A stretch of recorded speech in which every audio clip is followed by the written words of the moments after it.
Welcome to Sri Digital Channel. దేవుడు ఉన్నాడా? గౌతమ బుద్ధుడి జీవితంలో ఒక అద్భుతమైన సంఘటన జరిగింది. ఒకరోజు ఉదయం ఆయన తన శిష్యుల మధ్య కూర్చుని ఉన్నప్పుడు ఒక వ్యక్తి వచ్చాడు. అతను రామ భక్తుడు. అతను తన జీవితమంతా రామా రామా రామా అంటూ కేవలం రామనామ జపం మాత్రమే చేస్తూ ఉన్నాడు. అతను గుళ్లకు వెళ్లడం మాత్రమే కాదు, అతను ఎన్నో గుళ్లను కట్టించాడు కూడా. అతను ఒక గొప్ప భక్తుడు. వయస్సు పైబడుతుంది. ఇప్పుడు అతనికి ఒక చిన్న అనుమానం తలెత్తింది. జీవితమంతా నేను కేవలం రామా రామా రామా అంటూ రామనామ జపం చేస్తూ ఉన్నాను. ఇక్కడ దేవుని పైన విశ్వాసం లేని వ్యక్తులు ఎంతోమంది ఉన్నారు. వారు ఇక్కడ కూర్చుని ప్రాపంచిక విషయాలలో ఆనందాన్ని పొందుతున్నారు. నేను కేవలం దేవుని పేరు జపం చేయడం కోసం అన్నింటినీ విడిచిపెట్టాను. ఒకవేళ ఇతరులు చెబుతున్నట్టుగానే దేవుడే లేకపోతే అప్పుడు నేను నా పూర్తి జీవితాన్ని వృధా చేసుకున్న వాడిని అవుతాను అని సందేహం వచ్చింది. అతనికి దేవుడున్నాడని తెలుసు, కాని ఒక చిన్న సందేహం. గౌతముడు దేనితో ఆడుతున్నాడు? అసలు ఏమిటి ఆట? అతను కేవలం గందరగోళం సృష్టించడానికి ప్రయత్నిస్తున్నాడా? ఎలాగూ ఇక్కడ ఒక జ్ఞానోదయం పొందిన వ్యక్తి ఉన్నాడు. అతనికి తెలిసే ఉండాలి. అతను గౌతముడి దగ్గరికి వెళ్ళాడు. ఉదయాన్నే సూర్యోదయం కాకమునుపే అతడు మసక చీకట్లో నుంచుని దేవుడు ఉన్నాడా అని అడిగాడు. గౌతముడు ఈ మనిషి వైపు చూసి లేడు అన్నాడు. మొట్టమొదటిసారిగా గౌతముడు స్పష్టంగా దేవుడు లేడు అని చెప్పాడు. అక్కడ ఉన్న శిష్యులందరికీ ఎప్పుడూ తమ లోపల ఇది ఒక పెద్ద సంఘర్షణ, దేవుడు ఉన్నాడా లేడా అని. ఇది ఎంతో పెద్ద సంఘర్షణ, కొన్ని వేల ఏళ్లుగా ఉన్న సంఘర్షణ ఇది. మనిషి ఈ భూమి మీద నివసించటం మొదలైనప్పటి నుండి అతనిలో ఉన్న సంఘర్షణ ఇది. విశ్వసించేవారికి, ఇంకా విశ్వసించని వారికి ఇద్దరికీ ఉన్నదే ఈ సంఘర్షణ. మొట్టమొదటిసారిగా గౌతముడు ఖచ్చితంగా లేడు అని చెప్పాడు. ఇక అది ఒక గొప్ప ఊరట. ఇక మీరు ఇబ్బంది పడాల్సిన అవసరం లేదు. దేవుడు లేడు. మీ మీద ఎవరూ నిఘా పెట్టి చూడడం లేదు. మీ జీవితంలో మీకు కావాల్సింది మీరు చేసుకోవచ్చు. ఎంత ఆనందమో కదా! అది ఒక పెద్ద ఊరట. ఆ రోజు సాయంత్రం మరొక వ్యక్తి వచ్చాడు. ఇతను ఒక చార్వకుడు. తమకు కనిపించేది తప్ప మరి దేన్నీ నమ్మని పూర్తి లౌకికవాదులు వీళ్ళు. దేశంలో ఆ రోజుల్లో అదే వృత్తిగా పనిచేసే చార్వకులు ఉండేవాళ్లు. వాళ్లు మీ పట్టణానికి వచ్చి ఒక సవాలు విసిరేవాళ్లు. దేవుడు లేడని నేను మీకు నిరూపిస్తాను. మీరు గనుక దేవుడు ఉన్నాడని నాకు నిరూపిస్తే నేను మీకు ఇంత డబ్బు ఇస్తాను. కాని నేను దేవుడు లేడు అని నిరూపిస్తే మీరు నాకు ఇంత డబ్బు ఇవ్వాలి అని సవాలు విసిరేవాళ్లు. ఇదే వాళ్ల వృత్తి. అతను ఒక ప్రతిభావంతుడైన చార్వకుడు. మీరు 50 ఏళ్లుగా దేవుడిపై నమ్మకంతో ఉండవచ్చు. కాని మీరు అతనితో 15 నిమిషాలు మాట్లాడితే అతను మీకు దేవుడు లేడు అని నిరూపిస్తాడు. అతను దేవుడు లేడు అని కొన్ని వేల మందికి నిరూపించాడు. అతనికి ఇప్పుడు వయస్సు పైబడుతున్నది. ఇప్పుడు ఒక చిన్న సందేహం వచ్చింది. ఒకవేళ దేవుడు ఉంటే అని. దేవుడు లేడు అని అంతకాలంగా నిరూపించిన తరువాత ఒకవేళ నేను అక్కడికి వెళితే అతను నన్ను వదిలిపెడతాడా? ఇప్పటికే ఈ విశ్వాసులు దేవుడికి చాలా కక్ష ఉంటుంది అని చెబుతూ ఉంటారు. అతను నన్ను విడిచిపెడతాడా? ఒక చిన్న భయం వచ్చింది. అతనికి ఖచ్చితంగా తెలుసు దేవుడు లేడు అని, కాని ఒక చిన్న సందేహం వచ్చింది. అతను సాయంత్రాన సూర్యుడు అస్తమించిన తరువాత గౌతముడి దగ్గరికి వచ్చి మసక చీకటిలో నుంచుని అదే ప్రశ్నను అడిగాడు. దేవుడు ఉన్నాడా? గౌతముడు ఈ మనిషి వైపు చూసి ఉన్నాడు అన్నాడు. ఇక శిష్యులలో మళ్లీ అలజడి మొదలయ్యింది. ఉదయాన దేవుడు లేడు అని తెలుసుకుని వాళ్లు చాలా ఆనందంగా ఉన్నారు. సాయంత్రానికి వచ్చేసరికి అతను దేవుడు ఉన్నాడు అని అంటున్నాడు. గౌతముడు ఎందుకు ఆడుతున్నాడు? అసలు ఏమిటి ఆట? అతను కేవలం గందరగోళం సృష్టించడానికి ప్రయత్నిస్తున్నాడా? లేదు. ఈ ఆట అంతా అన్ని నమ్మకాలను తీసివేయడానికే. అప్పుడే మీరు నిజంగా అన్వేషిస్తారు. నమ్మకంతో మీరు కేవలం అన్వేషణను నాశనం చేస్తారు అంతే. బుద్ధుడు జన్ సంప్రదాయాన్ని ఎలా ప్రారంభించాడు? ఒకానొక రోజున గౌతముడు వచ్చి వేదిక మీద కూర్చున్నాడు. కొన్ని వందల మంది శిష్యులు ఆయన బోధన కోసం వేచి చూస్తున్నారు. వారిలో మహాకశ్యప అనే ఒక వ్యక్తి ఉన్నాడు. ఆ సంఘంలో మిగతావారంతా అతను వెర్రివాడు అని తీర్మానించారు. ఎందుకంటే అతను ఎప్పుడూ కూర్చుని గౌతమ బుద్ధుడి మాటలు వినడు. అతను ఎప్పుడూ ధ్యానం చేయడు, ఇంకేదీ చేయడు. అతను ఒక మూర్ఖుడిలా ఊరికే అలా ఒక చెట్టు కింద కూర్చుని ఉంటాడు. అతను చురుకైన ఆధ్యాత్మికుడు కాదు. అతను ఊరికే అక్కడ కూర్చుని ఉంటాడు. ఏమీ నేర్పించడానికి వీలులేని ఒక మూర్ఖుడని అందరూ అతన్ని వదిలేశారు. ఆ రోజున గౌతముడు వచ్చి కూర్చున్నాడు. ఆయన చేతిలో ఒక పువ్వు ఉంది. ఆయన ఊరికే ఆ పువ్వు వైపు అలా చూస్తూనే ఉండిపోయాడు. అందరూ ఆయన మాట్లాడతారని వేచి చూస్తూ ఉన్నారు. కాని ఆయన ఆ పువ్వులో ఎంతగా లీనమైపోయాడంటే ఆయన ఒక్క మాట కూడా మాట్లాడలేదు. నిమిషాలు గంటలు అయ్యాయి, కాని ఆయన అలా ఆ పువ్వు వైపు చూస్తూనే ఉన్నారు. మాట్లాడాలి అని కూడా ఆయన అనుకోలేదు. ఉన్నట్టుండి మహాకశ్యపుడు నవ్వడం మొదలెట్టాడు. బిగ్గరగా నవ్వుతున్నాడు. అప్పుడు గౌతముడు మహాకశ్యపుడి వంక ఇంకా ఆ మిగిలిన అందరివంకా చూసి, మాటల ద్వారా నేను ఏమి ఇవ్వగలనో అది మీకు ఇచ్చాను. నేను దేన్నైతే మాటల ద్వారా ఇవ్వలేనో దాన్ని మహాకశ్యపుడికి ఇచ్చాను అన్నాడు. అదే జెన్ సంప్రదాయం యొక్క ప్రారంభం. ఇందులో శాస్త్రం ఉండదు, బోధన ఉండదు, గ్రంథాలు ఉండవు, పద్ధతి ఉండదు, లేదా సాధన ఉండదు. మీరు ఊరికే కూర్చుని వేచి చూస్తూ ఉంటారు. అది జరిగినప్పుడు అది మీకు జరుగుతుంది. గౌతముడు మహాకశ్యపుడి వైపు ఇంకా ఆ మిగిలిన అందరివైపు చూసి, మాటల ద్వారా నేను ఏమి ఇవ్వగలనో అది మీకు ఇచ్చాను. నేను దేన్నైతే మాటల ద్వారా ఇవ్వలేనో దాన్ని మహాకశ్యపుడికి ఇచ్చాను అన్నాడు. జెన్ సంప్రదాయం ఒక వెర్రి సంప్రదాయం, కాని అదొక అద్భుతమైన సంప్రదాయం. ఎందుకంటే ఎక్కడా అసలు ఏ విధమైన బంధనమూ ఉండదు. కాని జెన్ అనేది జరగాలి అంటే అక్కడ మహాకశ్యపుడి లాంటివాడు ఉండాలి. ఆ స్థాయి అనుభూతి కలిగిన ఎవరో ఒకరు ఉండాలి. లేదంటే అది జరగదు. మహాకశ్యపునికి ఇంకా గౌతముడికి మధ్య జరిగినది ప్రపంచంలోనే రికార్డు చేయబడిన మొట్టమొదటి జెన్. అది అంతకు ముందు ఎన్నోసార్లు జరిగి ఉండవచ్చు, కాని అప్పుడు అది ఒక ఆధ్యాత్మిక మార్గంగా కాలేదు. బుద్ధుడు పడేయి అంటున్నాడు. ఒక రోజున ఒక వ్యక్తి గౌతమ బుద్ధుని చూడడానికి వచ్చాడు. గౌతముడు ఏకాంతంగా ఒక చిన్న ఆవరణలో కూర్చుని ఉన్నాడు. ఆ వ్యక్తి తన 2 చేతుల నిండా పూలను తీసుకుని వచ్చాడు. ఎందుకంటే అది భారతదేశంలో గురువుకు అభివాదం చేసే విధానం. ఆ వ్యక్తి గౌతమ బుద్ధుడి వైపు వస్తూ ఉండగా గౌతముడు అతని వైపు చూసి పడేయి అన్నాడు. అతను అలా అన్నప్పుడు సమర్పణగా పూలను తీసుకొచ్చాడు కాబట్టి వాటిని క్రింద పడవేయమని అంటున్నాడేమో అని అతను అనుకున్నాడు. మళ్లీ వీటిని ఎడమ చేతిలో తీసుకుని వస్తున్నాను కాబట్టి బహుశా అది అమంగళమైనదేమో అని అతను అనుకున్నాడు. ఇది కూడా ఈ సంస్కృతిలో భాగమే. మీరు దేన్నైనా మీ ఎడమ చేతితో ఇస్తే దాన్ని అమంగళమైనదిగా భావిస్తారు. కాబట్టి అతను తన ఎడమ చేతిలోని పూలను పడేసి వినయంగా ముందుకు సాగాడు. గౌతముడు అతని వైపు చూసి మరొకసారి పడేయి అన్నాడు. ఇప్పుడు అతనికి ఏం చేయాలో తెలియలేదు. ఈ పూలతో వచ్చిన తప్పేంటి? అతను మిగిలిన పూలను కూడా పడేశాడు. అప్పుడు గౌతముడు, నేను పడేయమన్నది పూలను కాదు. ఈ పూలను తెచ్చినవాడు ఎవడైతే ఉన్నాడో అతన్ని పడేయి, లేదంటే మీరు బుద్ధుడిని తెలుసుకోలేరు.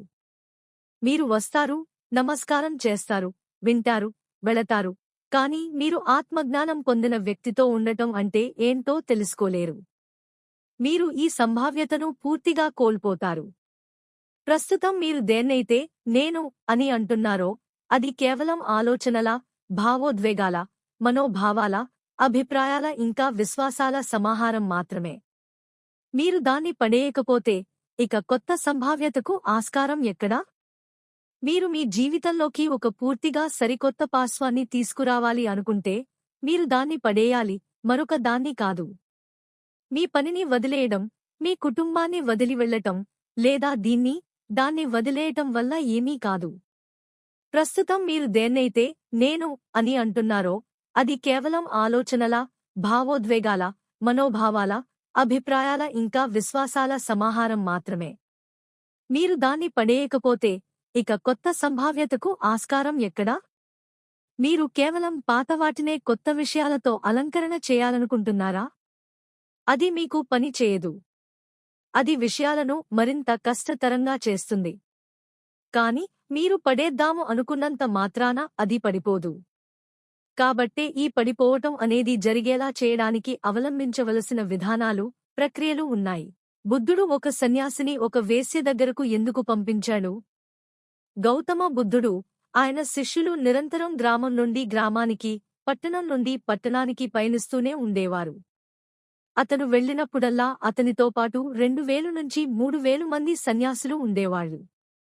వీళ్లందరూ కూడా తమ ఆహారం కోసం భిక్షాటన చేసేవాళ్లు.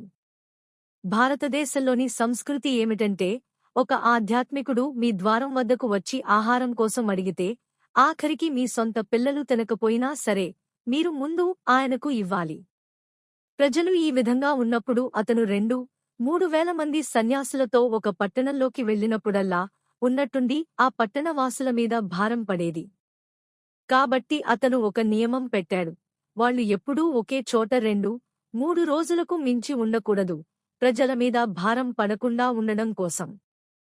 ఉత్తర, తూర్పు భారత భూభాగాలలో చాలా ఎక్కువ వర్షం పడుతుంది కాబట్టి కాలినడకన వర్షాకాలంలో అడవులలో ప్రయాణం చేయడం కష్టం. అలా అడవులలో నడవడం చాలా ప్రమాదకరం, చాలామంది తమ ప్రాణాలు కోల్పోతారు.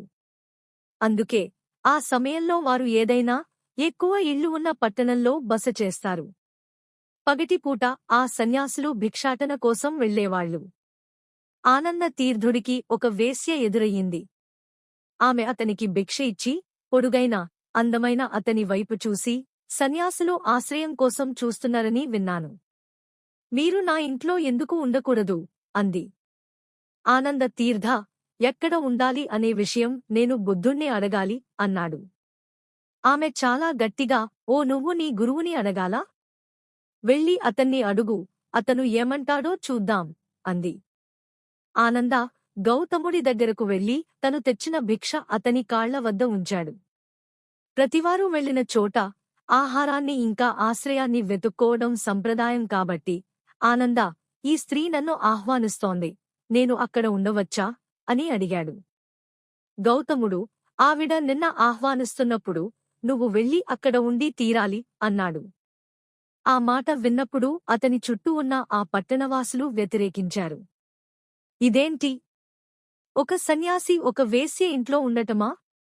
అలా అయితే ఈ ఆధ్యాత్మిక ప్రక్రియ కలుషితమైపోయినట్లే అన్నారు. గౌతముడు వారి వైపు చూసి, మీరు ఎందుకు కంగారు పడుతున్నారు? ఆ స్త్రీ అతన్ని ఆహ్వానిస్తోంది. అతన్ని అక్కడ ఉండనివ్వండి. సమస్య ఏంటి? అన్నాడు. ప్రజలు లేచి వెళ్లడం మొదలుపెట్టారు. ఆయన, ఆగండి. నేను ఈ మార్గాన ఉన్నది ఎందుకంటే, జీవించేందుకు అత్యంత విలువైన ఇంకా శక్తివంతమైన విధానంగా నేను దీన్ని చూస్తున్నాను. ఇప్పుడు మీరు నాకు నా విధానాల కన్నా ఆవిడ విధానాలు శక్తివంతమైనవని చెప్తున్నారా? అదే గనుక వాస్తవం అయితే నేను కూడా వెళ్లి ఆమెతో కలసిపోవాలి. ఒక సత్యాన్వేషిగా ఉండాల్సిన విధానం అదే.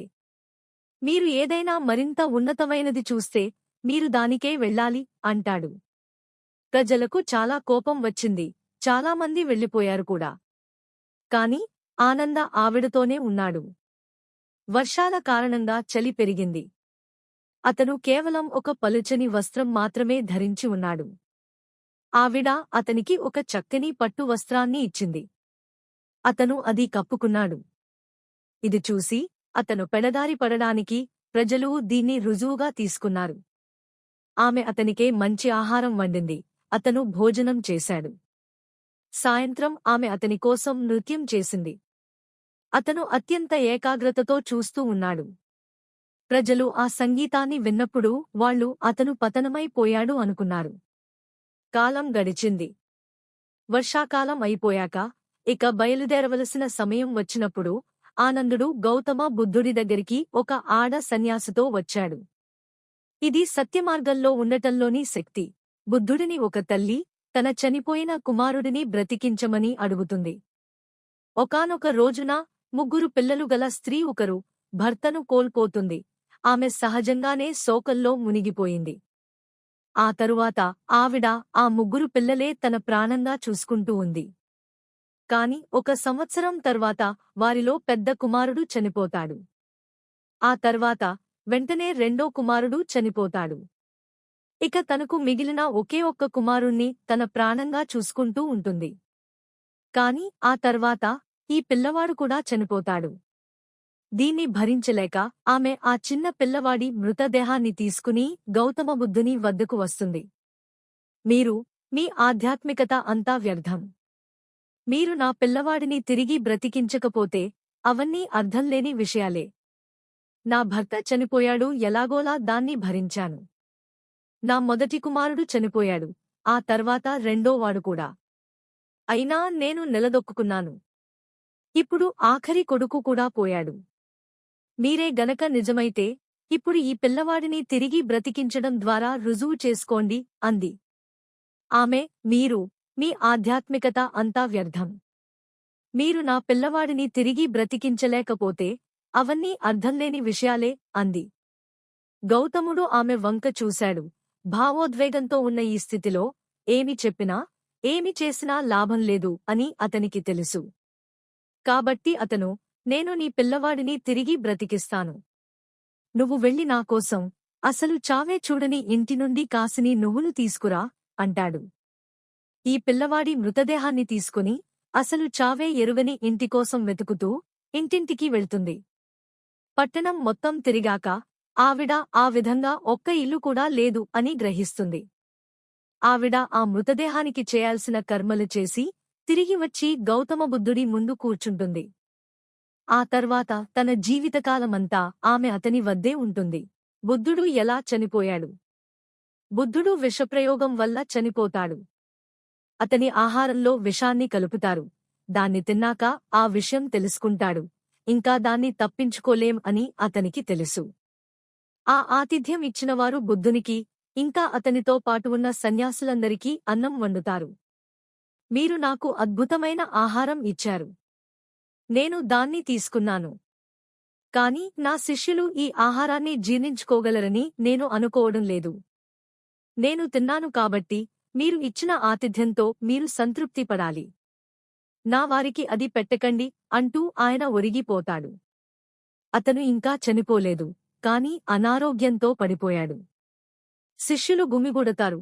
ఆయన వాళ్లతో దీన్ని ఎలా ముందుకు తీసుకువెళ్ళాలి అన్న విషయమై కొన్ని సూచనలు ఇస్తాడు. ఎందుకంటే ఆయన ఊహించని విధంగా చివరి దశకు వచ్చాడు. అతను ఇంకొన్ని సంవత్సరాలు బతికి ఉండేవాడు. కాని ఇప్పుడు అతను కూర్చోలేకపోతున్నాడు. పడుకుని మాట్లాడడానికి వీలయ్యేది కాదు. కాబట్టి అతను తన తలకు ఊతం తీసుకుని మాట్లాడాడు. ఆ భంగిమే గౌతముని మహాపరినిర్వాణ భంగిమగా అయింది. బౌద్ధులకు ఆ భంగిమ ఎంతో పవిత్రమైనది. బుద్ధుడు పడుకుని ఉన్న చిత్రాలు ఎన్నో ఉన్నాయి. ఎందుకంటే అతని ఆఖరి సందేశం, ఈ ఉద్యమం ఎలా కొనసాగాలి అన్న దానిపైన అతను మార్గనిర్దేశం చేయడం అనేది ఆ సమయంలోనే జరిగింది. కాబట్టి చాలామంది బౌద్ధులు ఈ భంగిమలో పడుకోవడం మొదలుపెట్టారు. అది ఒక సంస్కృతి. మీరు ఆ భంగిమను అనుకరించవచ్చు, కానీ మీరు ఒక బుద్ధుడు కాలేరు.